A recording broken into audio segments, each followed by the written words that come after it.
बहुत खूब। आज मैं बहुत गर्व के साथ एक बात का जिक्र करना चाहता हूँ। आज से 100 साल पहले एक संगठन का जन्म हुआ, राष्ट्रीय स्वयंसेवक संघ। 100 साल की राष्ट्र की सेवा एक बहुत ही गौरवपूर्ण स्वर्णिम पृष्ठ है। और जो ऑर्गेनाइजेशन देश में अपनी आइडियोलॉजी की बुनियाद पर निफाक पैदा कर रही है, इख्तलाफात को फरोग दे रही है, हेटरेट में इजाफा कर रही है, कई मसाजिद पे केसेस डाले जाते हैं, दरगाहों पर 500 साल पुरानी दरगाह पर वहां पर खबरों को तोड़ा जाता है। कौन है ये लोग? ये तो सब इनका ताल्लुक आरएसएस से।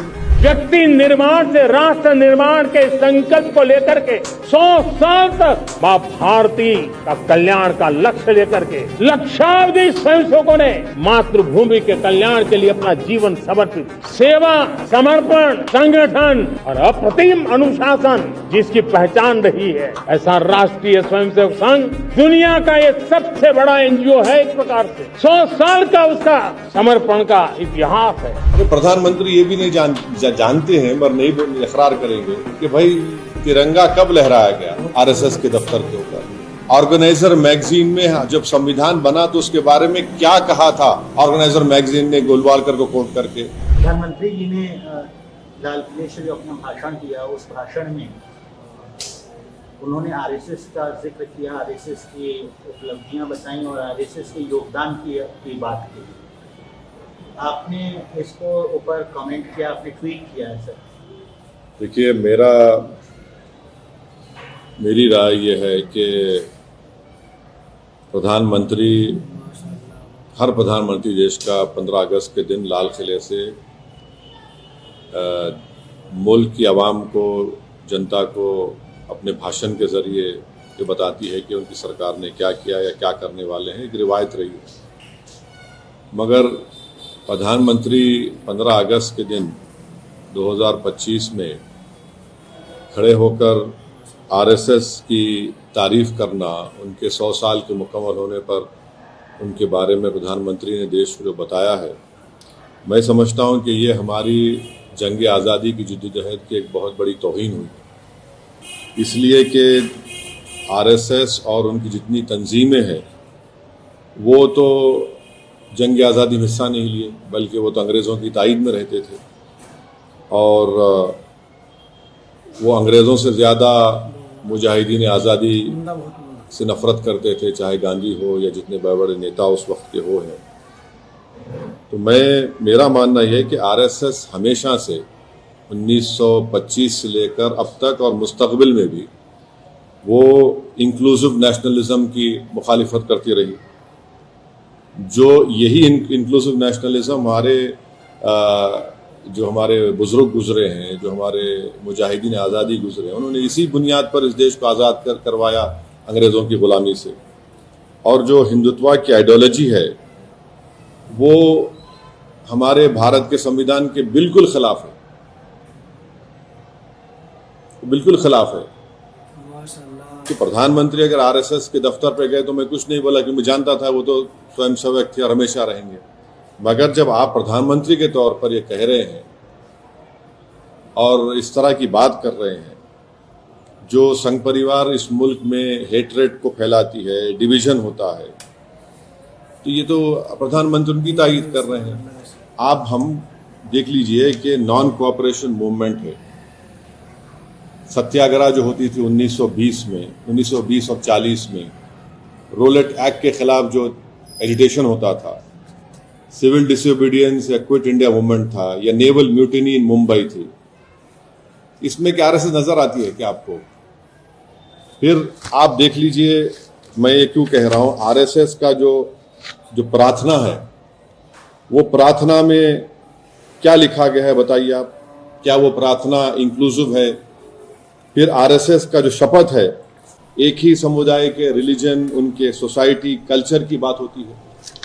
और फिर आप अगर हिस्ट्री में जाएंगे तो जब अंग्रेज़ों ने ये फैसला लिया कि कोई भी ऑर्गेनाइजेशन मिलिट्री ड्रिल यूनिफॉर्म पहन के नहीं करेगी, तो फौरन 29 अप्रैल 1943 को गोलवालकर ने एक सर्कुलर लिख दिया कि हम अपने इनका जो यूनिफॉर्म है निकाल रहे हैं, जबकि उस वक्त जो अंग्रेज बोलते थे उसके ऑपोजिट में देश करता था। आपने किया वो। एक और बात आपको जानना चाहिए कि श्यामा प्रसाद मुखर्जी कौन है। श्यामा प्रसाद मुखर्जी जनसंघ के फाउंडर हैं, महासभा के हैं और आरएसएस के एक जिम्मेदार थे अंडर अ पैक्ट।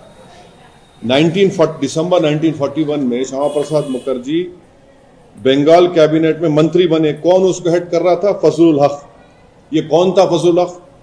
ये फजलुल हक वही आदमी था जो पाकिस्तान का रेजोल्यूशन मुस्लिम लीग के सेशन लाहौर में मार्च 1940 में मूव किया था।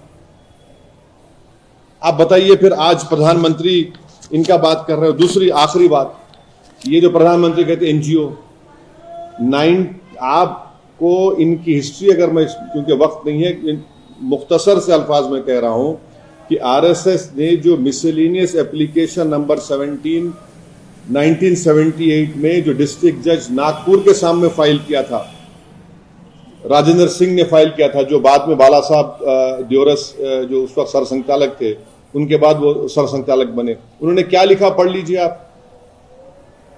कॉन्सेप्ट ऑफ हिंदू नेशन के बारे में उन्होंने क्या कहा था। फिर उसके बाद आप पढ़ लीजिए जो एप्लीकेशन उन्होंने दिया था उसके पैराग्राफ नंबर 13 पे क्या लिखा हुआ है। फिर उन्होंने सरसंघचालक के बारे में क्या कहा था। ये तमाम चीजें सामने हैं। उनका पार्टी का जो आर्टिकल 14 है, कल्चरल ऑर्गेनाइजेशन बोलते हैं, मगर हर काम आप पॉलिटिक्स में हिस्सा लेते हैं। तो ये हमको अफसोसनाक दिखा कि प्रधानमंत्री इस तरह की बात किए बहैसियत प्रधानमंत्री के, वजीर आजम के। आप देश के बारे में बोलना था। आपने कल अपने भाषण में कहा कि दूसरी बातें कही। ठीक है, हम आइडियोलॉजिकली बीजेपी के खिलाफ थे, रहेंगे। प्रधानमंत्री बीजेपी से आते हैं, मगर एक वजीर आजम तो है। मगर इस तरह उन्होंने आरएसएस की उनको सराहा, उनकी तारीफ की, ये सरासर गलत है और ये हमारे देश के लिए ठीक नहीं है। हमारे को खतरा चीन से है। चीन आज भी हमारे हम उन पेट्रोलिंग पॉइंट्स पर हम नहीं जा सकते। हमने 25 पेट्रोलिंग पॉइंट खो दिए हैं। और जो ऑर्गेनाइजेशन देश में अपनी आइडियोलॉजी की बुनियाद पर निफाक पैदा कर रही है, इख्तलाफात को फ़रोग़ दे रही है, हेटरेट में इजाफा कर रही है, कई मसाजिद पे केसेस डाले जाते हैं, दरगाहों पर 500 साल पुरानी दरगाह पर वहाँ पर ख़बरों को तोड़ा जाता है। कौन है ये लोग? ये तो सब इनका ताल्लुक आरएसएस से है। सर, इस स्पीच को कई लोग ये भी क्रिटिसाइज करें कि पॉलिटिकल लीडर्स क्रिटिसाइज कर रहे हैं, अपोजिशन के पॉलिटिकल लीडर्स को क्रिटिसाइज करें कि काफ़ी ज़्यादा पॉलिटिकल स्पीच है, not speech of prime minister. देखिए, वो हर एक की राय। मेरे लिए सबसे ऑब्जेक्शनेबल बात और तकलीफदेह बात ये थी कि उन्होंने आरएसएस की 100 साल की तकमील पर उनकी खिदमात को, उनके चीज़ों को सराहा है। अरे प्रधानमंत्री ये भी नहीं जानते हैं, मगर नहीं इकरार करेंगे कि भाई तिरंगा कब लहराया गया आरएसएस के दफ्तर के ऊपर। ऑर्गेनाइजर मैगजीन में जब संविधान बना तो उसके बारे में क्या कहा था ऑर्गेनाइजर मैगजीन ने, गोलवालकर को कोट करके। जब आरएसएस बन रही थी तो उस वक्त कौन लोग थे? 4 लोग थे ना, हेगडेवर, आपके मुंजी और 2-3 लोग थे। और हेगडेवर ने खुल के कहा कि मैं इंस्पायर हुआ सावरकर की हिंदुत्व की किताब से। उसमें क्या लिखा हुआ है? क्या वो आज उस किताब को सामने रख के अब आर्टिकल 14 को देख लीजिए। उस किताब को सामने रख के आप हमारे कॉन्स्टिट्यूशन के प्रियम्बल को देख लीजिए। ठीक है, मेरा यकीन मत करिए, मैं जो लोग आज हमको तनखीद कर रहे हैं, क्या क्या लिख रहे हैं, आप देख लीजिए, सब रख के सामने पढ़िए ना, देख लीजिए आप कितना इंक्लूसिव है, कितना एक्सक्लूसिव है वो।